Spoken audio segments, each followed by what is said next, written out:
The Galactic Senate had ruled for 12,000 years. 7 great empires sat upon their golden thrones, dividing the stars between themselves like children splitting a meal. The Dominion claimed the core worlds. The hegemony controlled the trade routes. The collective owned the shipyards. The Empire harvested the resource planets. The Federation policed the borders.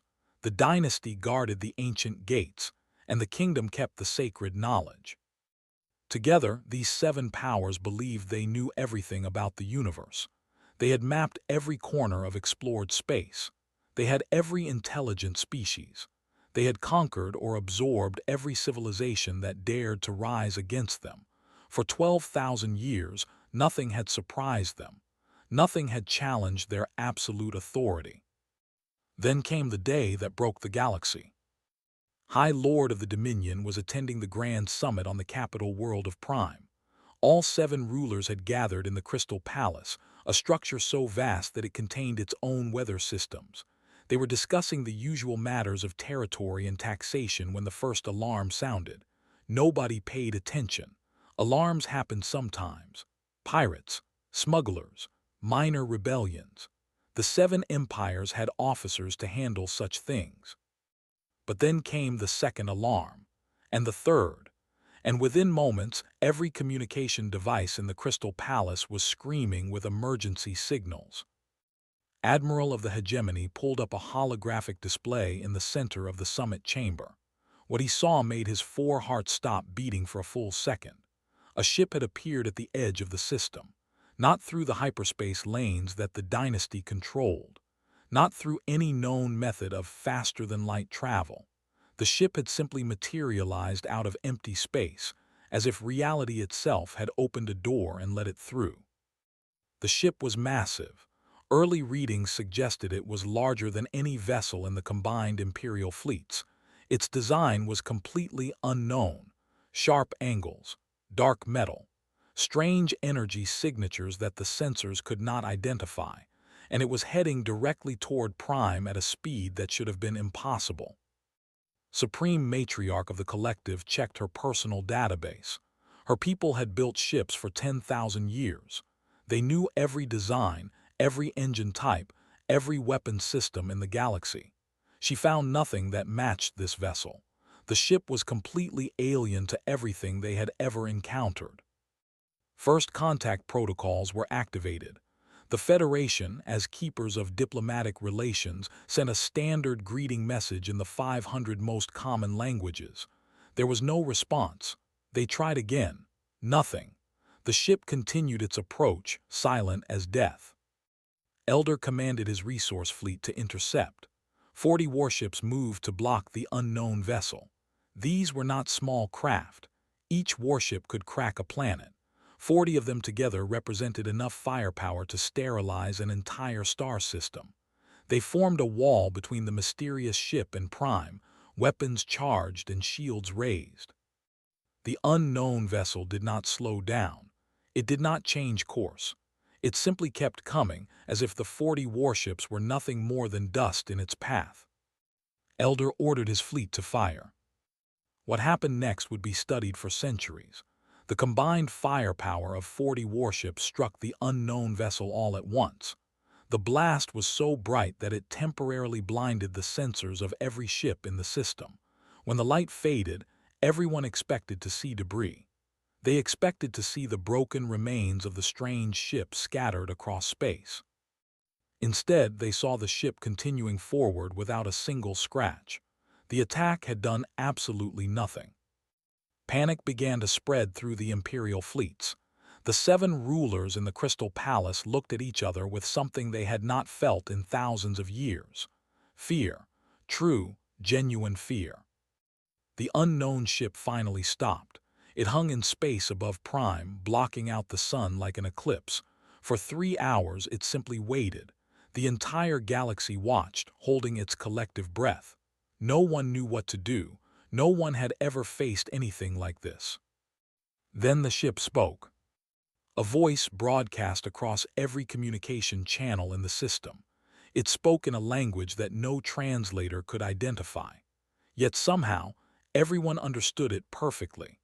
The words seemed to bypass language entirely and plant themselves directly in the minds of all who heard them. The voice said only one thing. It said that it came from Earth. The seven rulers looked at each other in confusion. Earth. The name meant nothing to them. Their databases contained records of millions of worlds, but Earth was not among them. Some forgotten colony, perhaps. Some primitive planet in the unexplored regions. Surely nothing to worry about. But then the ship's representative transported down to the Crystal Palace, not through any technology the empires recognized. One moment the chamber was empty except for the seven rulers and their guards. The next moment, a creature stood before them. It looked almost like two arms, two legs, a single head. But where they were tall and elegant with silver skin, this creature was shorter and covered in soft brown flesh. It wore a simple uniform of black and no ornaments, no symbols of rank, just practical clothing for a practical being.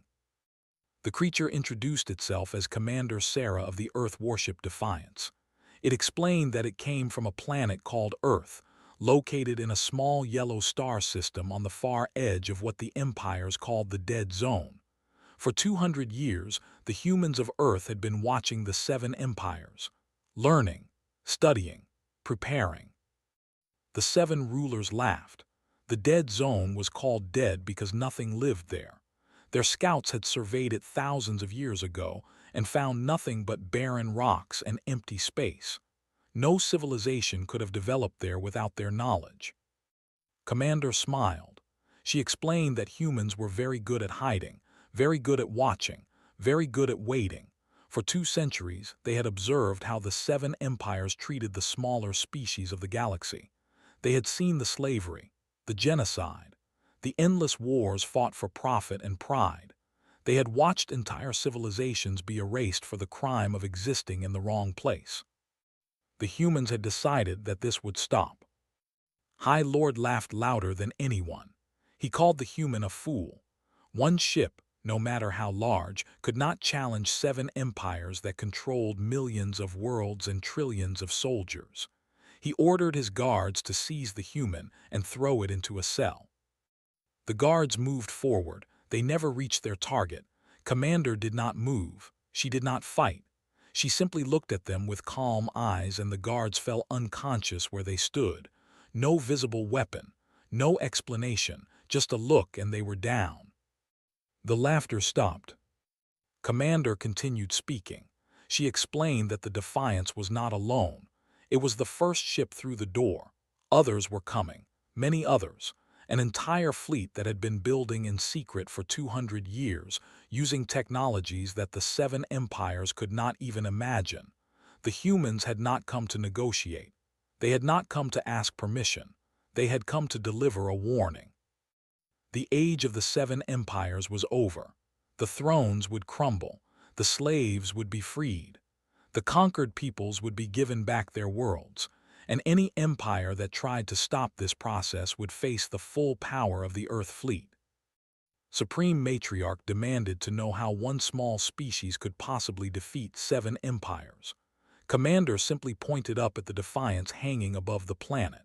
She reminded them that 40 warships had just fired their most powerful weapons at that single vessel and achieved nothing.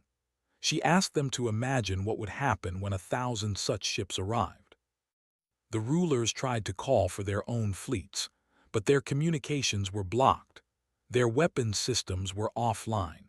The humans had somehow taken control of every electronic system in the palace, on the planet, and in the entire system, all without anyone noticing. One by one, the emperors and lords and matriarchs began to understand their situation. They were not being given a choice. They were being given a warning: cooperate or be destroyed. The dynasty was the first to accept. Their ancient records contained legends of species from the void between galaxies, beings of unimaginable power who would one day return to judge the living. The dynast believed the humans might be those legendary beings. The Federation followed. They were diplomats at heart. They recognized when a war could not be won and surrendered peacefully. The kingdom saw the ancient knowledge in human eyes. They believed this species had mastered secrets that they had been seeking for. The collective and the empire tried to fight. They gathered their fleets. They launched their attacks, and they watched in horror as their most powerful weapons bounced harmlessly off human shields while human weapons cut through their defenses like paper. Within 1 week, both empires sued for peace. The hegemony attempted to flee. They loaded their treasure ships and tried to escape to the far reaches of the galaxy. The Earth fleet found them within hours. There was nowhere to run. Only the Dominion refused to surrender. High Lord swore he would rather die than kneel before what he called animals from a dead zone. He ordered every warship to converge on Earth itself. If they could destroy the human, perhaps they could still win. Commander warned him not to do this. She explained that the consequences would be severe, ignored her.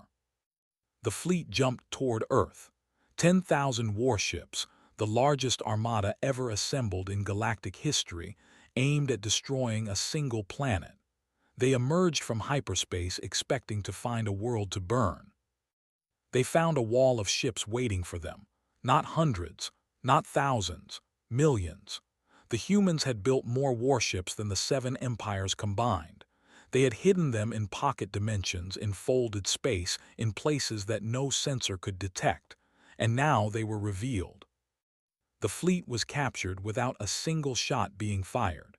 The soldiers were returned to their families unharmed. High Lord was arrested and brought before a human court to answer for his crimes against other species. Within 1 month, the 7 empires had fallen, not through destruction, but through liberation. The humans freed the slave races. They returned stolen worlds to their original inhabitants. They broke up the massive empires into smaller, independent nations. They shared technologies that ended hunger and disease and poverty across 1,000 worlds. The galaxy had changed forever. The thrones had crumbled. And from the dead zone, from a small blue planet that no one had noticed, humanity had emerged to reshape the stars. Commander returned to Earth after the liberation was complete. When asked by reporters how humanity had achieved the impossible, she gave a simple answer. She said that humans had always been the underdog. They had always been counted out and dismissed and ignored, and they had always found a way to survive. The galaxy had underestimated them because they came from nowhere. That was the galaxy's mistake, because out of nowhere an Earth warship had appeared, and nothing would ever be the same again.